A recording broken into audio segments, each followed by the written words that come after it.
Johnny Greenwood, Tom York. Jeez. So let's get some more blood on the way, shall we? I'm probably not going to spend all of this again because pretty much everyone's good where they need to be. So can we get one more? There we go. Okay. So let's see. I'm going to go ahead and wake up Cade. Yes, I know I'm being a little bit on the insane side, but awakening Cade over Dan it should be like a Killer8 faux pas. Like, you do not do that. There's no situation where Cade would be more useful. But believe it or not, she's actually not too decent, or not too bad here. So we'll also wake up. No, not Dan. We need Kevin. I would highly recommend Kevin over Dan. But let's see, how many do we need? We're missing 2. If we had just killed 2 more people, we could have gotten it. But that's so okay. So let's see. As for things here, I almost want to do waiver, but I'm fine without it. Let's go ahead and actually, we need to beat the boss with a mask, so let's upgrade some of his stuff. I want to get his range up a little bit. There we go. We'll take his waiver, his speed, his power. So we got counterattack and down attack. That's really nice. And there we go. We should be good for that. And we have kind of a lot. I'm actually going to save this probably because I would ideally like to level up Dan to level 5 across the board. But as you can tell, you take 2.5 of those giant vials in order to get it from 4 to 5 on each of these. And so we need criticals are pretty important. So in order to get the instant lock on, so for the criticals, because it'll still lock on to criticals even if they're invisible. So I'm gonna save those for now. I'm sorry if that irritates people that I don't use all my upgrades right away. I like seeing a substantial leap of power and noticeable differences, you know, in our techniques, rather than have it be gradual. You know how you throw a frog into hot water and it jumps out immediately, but if you slowly heat it up, he'll stay there until he dies. It's kind of like that. It's kind of like that for me. So anyway, we've been introduced to the Protector Smiles and the Broken Smiles, who are broken as hell. Here, ladies and gentlemen, not much of a difference. We got ourselves the Protector Z Smiles. And these guys, you basically have to use a single vial of thin blood in order to kill them. But again, you are reimbursed practically instantly. As you guys can tell right there, we have 5 again. So I'm going to go ahead and be careful here. I would highly recommend you watch yourself here because there are actually 2 Mother Smiles to your left and right, and you can choose either direction you want, but just be forewarned, they're going to be there. And this is why I choose Kevin over Dan, is because you need to use your demon shells to kill the Mother Smiles. But here, if you just use Kevin, you can just go right through them and not really have anything else to do about it. And it only costs 1 vial, so that makes things a little bit better. So I'm going to switch back to Mask here because A, it's required, and B, this is weird. I'm sorry I've been talking like non-stop this entire time, but if you look at this, there's nothing here right now, correct? Nothing of any variety, but we take a couple of steps, and look at this. He's right there. Hey, check it out. It's Protector Z Buddy again. So that's nice of him. Anyway, we get our blood back, and we also have a fabulous Travis over here. Digital rock indeed. Well, it isn't that too bad. So this, you can't get in without a mask. So again, appearance is kind of a trademark here. So the masker of disguise. Wearing a mask. Didn't you just say it was a masquerade? I don't know, but you do need mask in order to get into the freaky funhouse. So make of that what you will. Now, this is actually where straight-up insanity is going to begin. This is where I'm going to equip Cade, for all intents and purposes.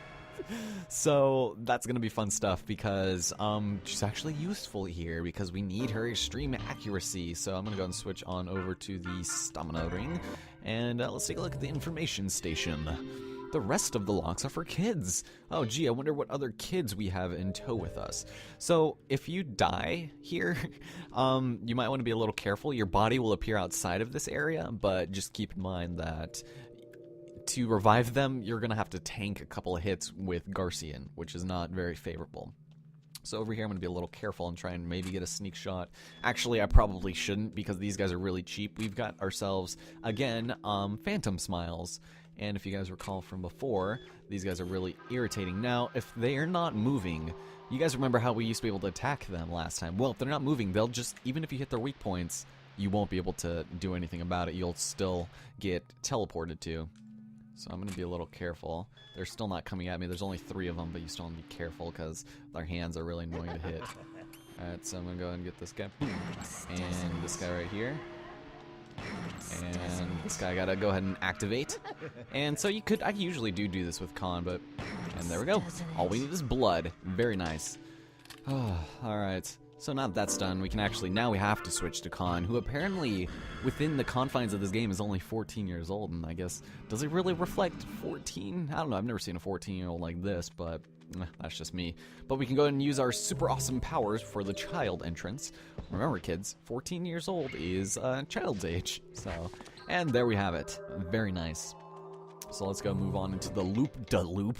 This area is kind of weird, and I'm not a big fan. It's actually kind of funny because it's quote-unquote, I think the game refers to it as a maze or something like that. Yeah, enter the maze of hell. It is the most linear maze of hell I've ever seen in my life, but the noise is very off-putting. I gotta switch the song because it's climbing up the walls, and that itself is quite eerie, so I'm gonna be a little careful because there's a couple phantom smiles in here.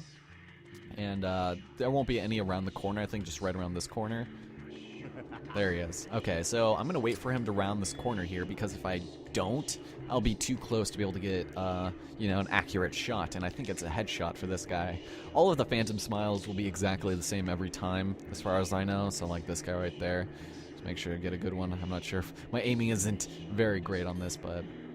Oh, wait a moment. Got that. It's very off-putting. Alright, cool. Got that. At least. Whew. So now that that's done, we can do ourselves a nice little glitch here that I found I've been able to do almost every single time I've played this, starting from the first time I tried it. And I don't know why it's like that, but it's weird. But yeah, this is one of those areas where it would be a good idea to have Kevin over Dan in any circumstance. So beyond that corner there that we just blew open into this maze of hell, there's actually going to be another phantom smile. But the thing is, he will not be able to catch us, no matter what we do. So let's go ahead and wait over here, because it's funny, I can target onto him right now. Like, oh shit, is that behind me? I really hope not. Where am I? That is behind me. That is totally shit. That is... Oh, never mind, it wasn't behind me. Hold on, where the hell am I looking? Where's the other guy? Okay. Hold on, let me... The guy was supposed to come from this side, right here. I swear to God, I have this recorded.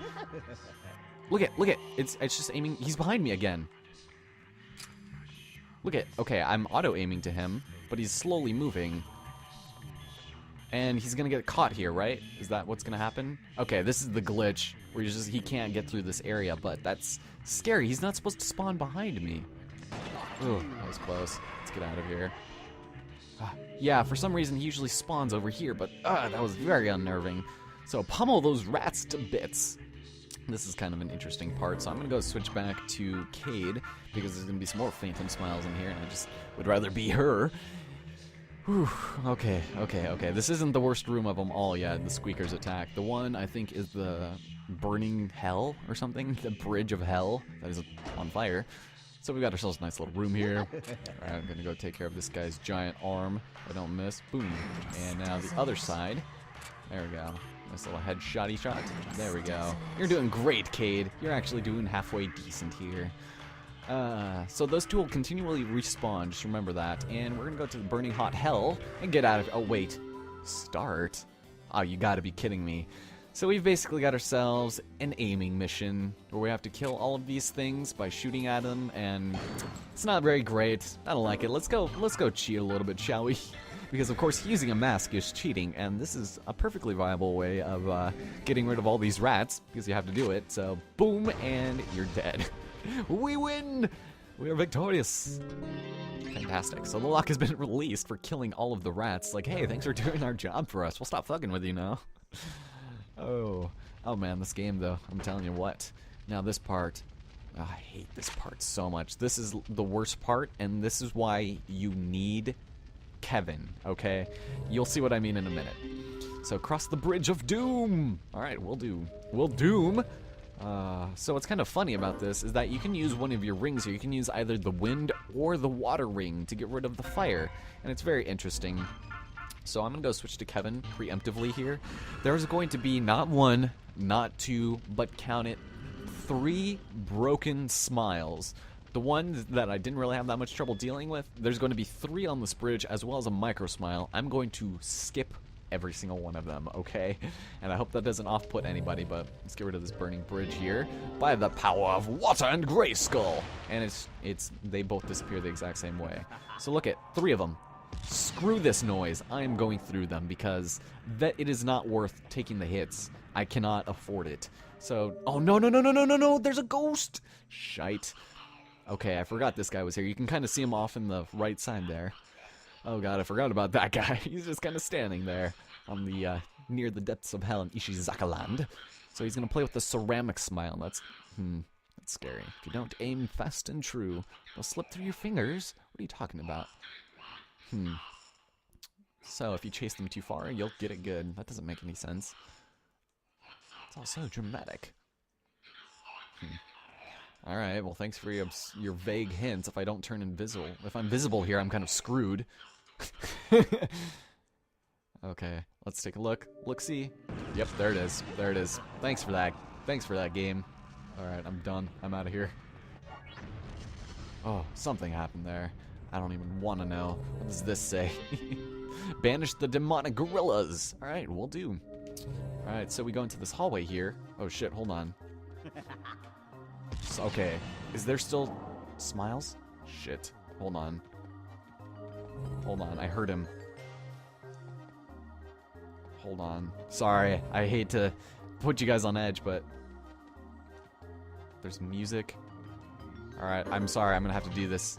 I gotta put on the stamina ring just for a bit of insurance. And actually, hold on. I'm gonna get over here just in case that guy's right there. Turn around. There we go. Ready ourselves up just in case, because I am not very confident that all of those guys died there, and I didn't realize they would still come back. Luckily, we didn't take a hit at first. Whoa! Okay, that was the micro smile. Thank God.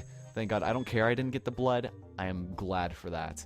So, anyway, let's go ahead and switch back to Cade here because, you know, surprising as it is, she is actually useful here. You don't need Dan in this level whatsoever, even though this is, like, his actual, you know, his backstory level.